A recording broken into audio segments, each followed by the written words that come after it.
Le Seigneur soit avec vous. Et avec votre esprit. Évangile de Jésus-Christ selon saint Jean.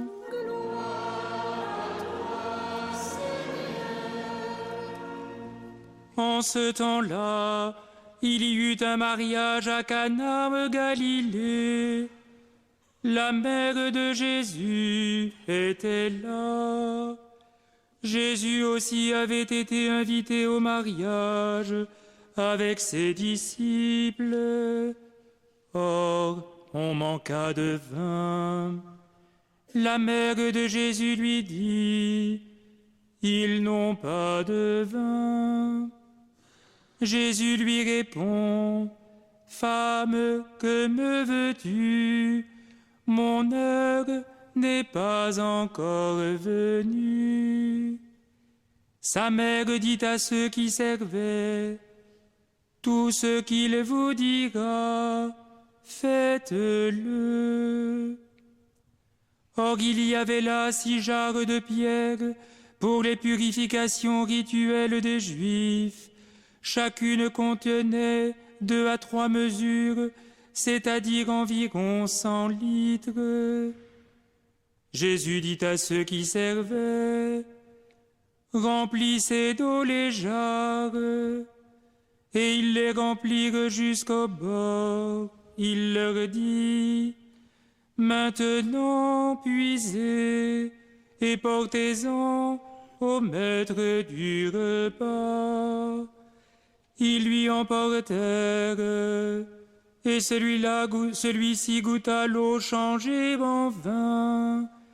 Il ne savait pas d'où venait ce vin, mais ceux qui servaient le savaient bien, eux qui avaient puisé l'eau. Alors le maître du repas appelle le marié et lui dit: Tout le monde sert le bon vin en premier, et lorsque les gens ont bien bu, on apporte le moins bon. Mais toi, tu vas garder le bon vin jusqu'à maintenant. Tel fut le commencement des signes que Jésus accomplit. C'était à Cana de Galilée. Il manifesta sa gloire, et ses disciples crurent en lui. Acclamons la parole de Dieu. Louange à toi, Seigneur Jésus. Béni soit Dieu qui a voulu que sur la terre, déjà, dès à présent, nous puissions goûter, en le contemplant, l'amour dont il nous aime et dont nous l'aimerons éternellement. Béni soit Dieu qui a créé l'homme et la femme pour que dans leur communion, ils manifestent cet amour qui transfigure toute vie. Béni soit Dieu qui a voulu que des familles viennent manifester en ce monde la beauté de la vie, la beauté de la fécondité d'un couple qui s'aime. Béni soit Dieu qui, à travers les familles, nous révèle son projet. Louis et Zélie Martin, canonisés dimanche dernier, en sont la magnifique illustration. Et non pas magnifique parce qu'ils auraient vécu des choses hors du commun, mais précisément parce qu'ils ont vécu pleinement, simplement, jusqu'au bout, la grâce qu'ils avaient de s'aimer, la grâce qu'ils avaient d'avoir fondé un foyer, la grâce qu'ils ont eue de donner la vie à 9 enfants. Louis et Zélie Martin sont pour nous le témoignage vivant de la puissance de Dieu qui s'accomplit dans l'amour humain. Et c'est la raison pour laquelle leur canonisation est une très bonne, une très grande nouvelle pour l'Église et pour le monde. Nous pourrions facilement être pris d'inquiétude, nous pourrions facilement nous décourager, nous désespérer parce que nous avons le sentiment qu'il n'est pas possible d'aimer. Comment pourrions-nous penser cela quand nous voyons Louis et Zélie? Comment pourrions-nous penser qu'il n'est pas possible d'aimer alors même que parfois la vie est difficile et que des épreuves terribles sont à traverser? Comment pourrions-nous qu'il n'est pas possible d'aimer en voyant simplement cet homme et cette femme qui ont voulu toute leur vie mettre Dieu à la première place et qui, parce qu'ils ont fait cela, ont été capables de vivre comme des saints au milieu des autres? Non pas avec la prétention de l'être, ils étaient trop humbles pour pouvoir le penser, mais avec ce témoignage, ce rayonnement qu'ils ont donné. Nous n'aurions jamais dû connaître Louis et Zélie. Nous n'aurions jamais dû les connaître. Un couple, comme tant de couples habitant une ville certes très belle, Alençon, mais pas une très grande ville, au XIXe siècle, nous n'aurions jamais dû connaître Louis et Zélie. Pourquoi les connaissons-nous? Parce que la vie qu'ils ont menée a été tellement marquée par cet amour de Dieu que cela a transfiguré d'une certaine manière la vie de leurs enfants. Et on ne peut pas imaginer que Thérèse ne soit pas l'héritière de cet amour, l'héritière de ce témoignage. Et évidemment, c'est par Thérèse que nous connaissons Louis et Zélie. Jamais nous ne nous serions intéressés à Louis et Zélie si Thérèse ne nous avait dit un jour, parce qu'elle nous le disait à nous, tout en écrivant simplement à une personne, mais c'est à nous qu'elle le disait. Le bon Dieu m'a donné un père et une mère plus dignes du ciel que de la terre. Thérèse a en quelque sorte obligé l'Église à s'interroger sur la fécondité de sa vie en regardant ce qu'elle avait reçu quand elle était enfant. Et c'est en découvrant peu à peu, en récoltant les témoignages, en permettant peu à peu que cette figure de Louis et Zélie apparaisse plus clairement, que l'Église s'est rendue compte qu'il y avait là un trésor inestimable. Et ce trésor, l'Église a voulu le partager. Elle l'a partagé une première fois en 2008 en déclarant Louis et Zélie bienheureux. Elle le fait maintenant de manière plus forte, plus solennelle, en les déclarant désormais saints. Le premier couple de l'histoire à être canonisé. Je ne sais pas si nous réalisons vraiment en France ce qui se passe. Je ne sais pas si nous prenons la mesure de cet événement spirituel. Le premier couple de l'histoire de l'humanité, de l'histoire de l'Église, qui est montré par l'Église comme un modèle, comme un exemple, pour nous dire que la sainteté est possible, pour me dire que la sainteté non seulement est possible, mais qu'elle est le sens même du mariage. On ne se marie pas pour autre chose que pour être saint. Je me permets de dire ça ce soir, peut-être que tout le monde n'est pas d'accord. Mais voilà, le but du mariage, c'est la sainteté. Pourquoi? Parce que la sainteté, c'est la perfection de l'amour. La sainteté, ce n'est pas l'accumulation de qualités, de vertus, même s'il faut aussi des vertus et des qualités. La sainteté, c'est comprendre que l'amour doit être le cœur de notre vie. Et pourquoi l'amour doit-il être le cœur de notre vie? Parce que c'est le mystère même de Dieu qui nous aime.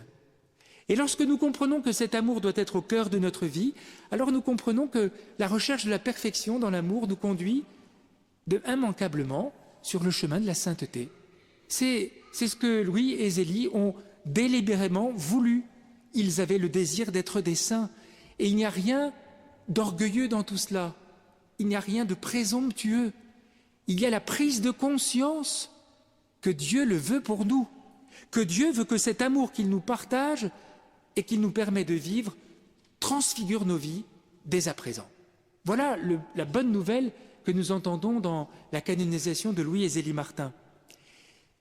Et ce qui est admirable, c'est que Louis et Zélie ont en quelque sorte anticipé ce que Thérèse a découvert au Carmel dans sa petite voie d'enfance spirituelle.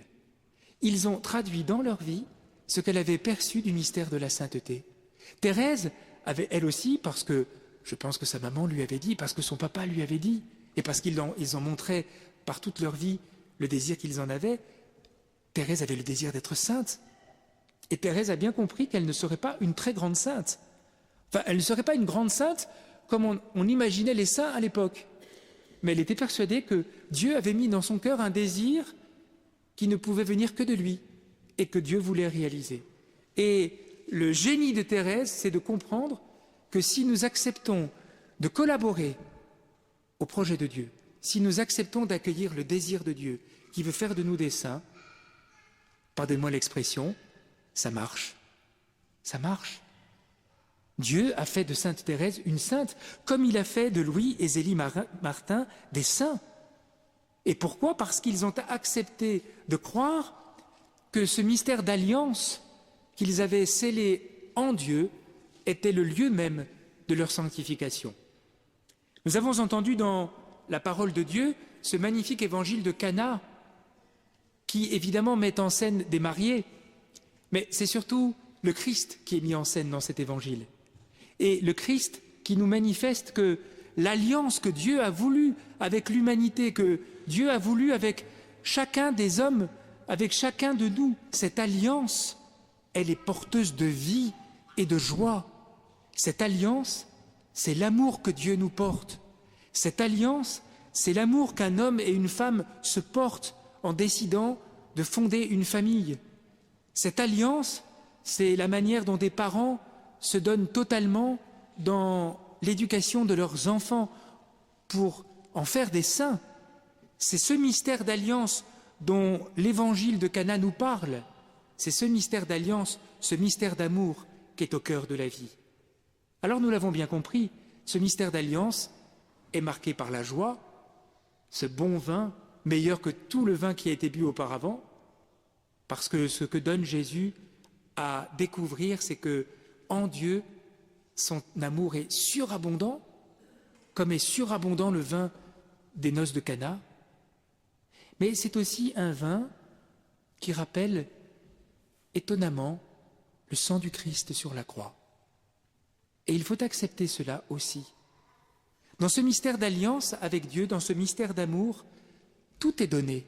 La joie, le bonheur, mais aussi, mystérieusement, l'union, la participation à l'épreuve, à la passion du Christ. Et Louis et Zélie Martin ne font pas exception. Ce chemin de sainteté sur lequel Dieu les a conduits, ce chemin de sainteté n'a pas été simplement un chemin de joie et de bonheur. Il a été aussi ce chemin de l'apprentissage, de l'abandon total à Dieu, comme a pu le vivre Zélie lorsqu'elle a été malade, et qu'elle a accepté de penser que désormais ce n'est pas elle qui prendrait soin de son mari et de ses enfants, mais que Dieu serait capable de le faire pour elle. Quel abandon, quelle capacité de se déposséder de soi-même, quelle capacité de vivre en union avec Jésus dans le mystère de la croix. Cette croix, c'est aussi celle qu'a vécue Louis quelques années plus tard, mais on peut dire aussi qu'il l'avait vécue dans le veuvage, parce que cette expérience est douloureuse, cette expérience est terrible, et Louis l'a vécue, cette expérience du veuvage, et plus encore cette expérience de la maladie mentale. Et Louis, précisément, a vécu cela comme l'offrande de lui-même, en disant que le bon Dieu avait tellement fait pour lui qu'il voulait tout lui donner et qu'il voulait s'offrir lui-même. Vous savez que Louis a payé intégralement l'autel qui a été installé dans la cathédrale Saint-Pierre à Lisieux. Le curé avait lancé une souscription et Louis Martin est allé à la sacristie à la fin de la messe. Il est allé voir le curé, il a dit « Vous pouvez supprimer votre souscription, je paye l'autel. » Et Thérèse, relisant cet événement, dit « En fait, papa, en offrant cet autel, s'offrait lui-même. Il donnait sa propre vie. » Mystère de la croix, mystère de l'offrande de soi, mystère de la passion, mais qui débouche sur la joie ineffable de la résurrection. Ce mystère d'alliance, c'est celui que Dieu nous propose. Et il ne le propose pas à des gens extraordinaires, il ne le propose pas à des gens hors du commun. Il nous le propose tout simplement. Pourquoi? Parce que Dieu nous croit capables d'aimer, parce que Dieu nous croit capables de réaliser ce qu'il nous demande. Vous avez entendu Saint Paul qui nous rappelle combien il faut vivre comme nous sommes choisis par Dieu, il faut vivre avec des sentiments de bonté, de tendresse, de miséricorde, être capable de se pardonner. de tout faire au nom du Seigneur Jésus pour la gloire de Dieu le Père. Quand nous entendons cela sous la plume de saint Paul, nous pourrions nous dire, mais ah non, c'est pas pour moi, je ne suis incapable de vivre cela. Eh bien, détrompons-nous, nous en sommes capables. Et pourquoi en sommes-nous capables? Parce que Dieu le veut, parce que c'est le projet de Dieu. Dieu veut faire de nous des saints. Il veut que la parole de Dieu ne soit pas simplement une parole en l'air que nous regardons, que nous écoutons de manière distraite, mais que nous puissions croire que par sa grâce, cette parole s'incarne en nous, prend chair en nous, se réalise en nous. Louis et Zélie Martin, Saint Louis et Zélie Martin, nous montrent dans leur vie quotidienne que cela n'est pas simplement un rêve, mais que cela devient réalité quand le cœur d'un homme, le cœur d'une femme s'ouvre au mystère de Dieu. Peut-être faut-il ajouter, et je terminerai avec cela, que Louis et Zélie Martin ont un autre secret. Ils ont déjà évidemment ce grand amour pour Dieu, ils ont ce grand désir de vivre pour Dieu, Dieu premier servi. Et c'est comme ça qu'ils conçoivent leur vie conjugale, leur vie familiale, leur vie sociale. Mais Louis et Zélie Martin ont un autre petit secret, et ils nous l'ont dévoilé, fort heureusement, et nous en sommes les bénéficiaires. C'est leur grand amour pour la Sainte Vierge. C'est leur grand amour pour Marie. C'est la confiance qu'ils ont en Marie.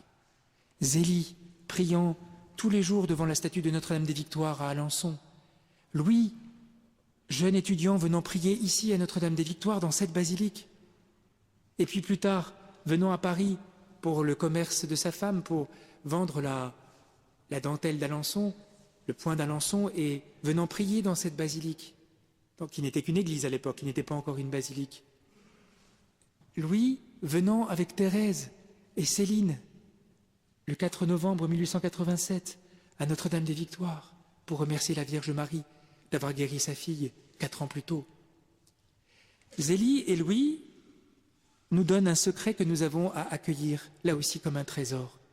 Cette sainteté à laquelle nous sommes appelés par Dieu, parce qu'il nous aime, parce que Dieu veut notre bien. Car la sainteté est belle, la sainteté est une chose merveilleuse. Cette sainteté à laquelle Dieu nous appelle et qu'il veut pour nous, il nous donne le moyen de la réaliser parce qu'il nous donne les aides dont nous avons besoin. Et la Vierge Marie est parmi tous les saints celle qui nous ouvre le plus au chemin de la sainteté. Pourquoi? Parce qu'elle est refuge des pécheurs.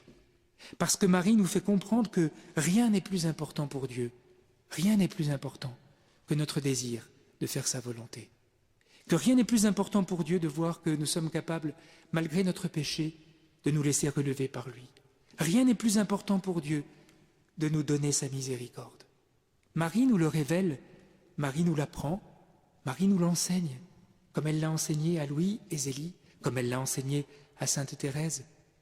Alors ce soir, avec Carmen, avec son papa, sa maman, avec Ismaël, son frère, nous rendons grâce à Dieu. Dieu, d'une certaine manière, une fois de plus, a ouvert le ciel pour que nous puissions croire que la sainteté n'est pas réservée à une élite, mais que nous faisons partie de ceux qui y sont appelés. Et si nous avons le désir de devenir saints, c'est parce que c'est la plus belle chose qui soit dans le monde. Et si nous avons le désir d'être saints, c'est parce que le monde a besoin de cette bonne nouvelle.